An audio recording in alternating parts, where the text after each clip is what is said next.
नमस्कार, आप देख रहे हैं आरजे राम झाझर और मैं हूं पुखराज सिंह। किसान बिल के विरोध में किसानों के द्वारा लगातार पूरे प्रदेश में धरना प्रदर्शन व रैलियां की जा रही हैं। इसी कड़ी में आज कांकेर के कोल्हीबेड़ा में हजारों किसानों ने रैली के माध्यम से धरना प्रदर्शन किया। देखिए रिपोर्ट। मोदी सरकार ने लोकसभा में जो कृषि विधेयक पारित किया है, उसे लेकर देश सहित प्रदेश में जबरदस्त विरोध देखा जा रहा है।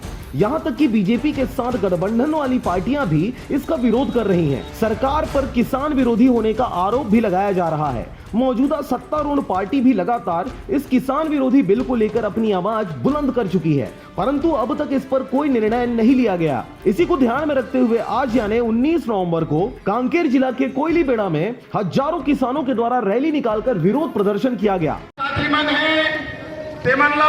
किसान और सबसे पहली आप मन से बहुत बहुत अभिनंदन कि आप मन अपन हक के लड़ाई के लिए एकजुट होए के काम करे हो। एक लिए आप मन के छत्तीसगढ़ किसान आंदोलन बहुत बहुत अभिनंदन करते साथियों।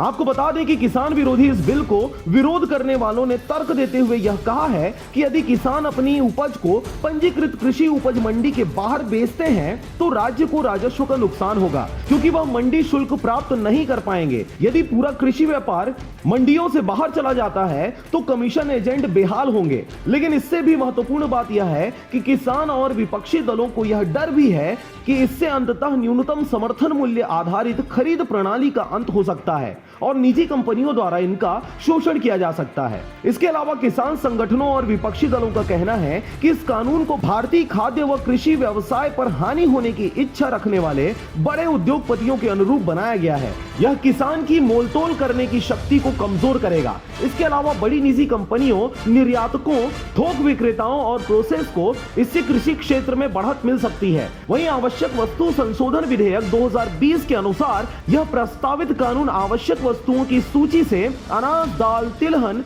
प्याज और आलू जैसे उपज को युद्ध काल, असाधारण मूल्य वृद्धि व प्राकृतिक आपदा जैसी असाधारण परिस्थितियों को छोड़कर सामान्य परिस्थितियों में हटाने का प्रस्ताव करता है। इसके साथ ही इस तरह की वस्तुओं पर लागू भंडार की सीमा भी समाप्त हो जाएगी। वहीं किसान विरोधी बिल 2020 के लाभ और सरकार का पक्ष देखें तो इसका उद्देश्य कृषि क्षेत्र में निजी निवेश FDI को आकर्षित करने के साथ साथ मूल्य स्थिरता को लाना है। बहरहाल इस किसान बिल को लेकर देश सहित प्रदेश में हर जिलों पर किसानों द्वारा धरना प्रदर्शन व रैलियां निकाली जा रही हैं। अब आगामी दिनों में यह देखने वाली बात होगी कि क्या इस नई कृषि बिल को वापस लिया जाता है या फिर किसी प्रकार का संशोधन करके जस का तस इस बिल को किसानों के सर पर थोप दिया जाता है। कांकेर से bureau report RJ Ram Jhajhar. A1 hospital, doctor B Akesh Chandra, MBBS MD, paediatric, बाल्य एवं शिशु विशेषज्ञ। हमारा पता है सोनकर सिटी LIC ऑफिस के पास, Bilaspur road, Mungeli. Mobile number 7999875001।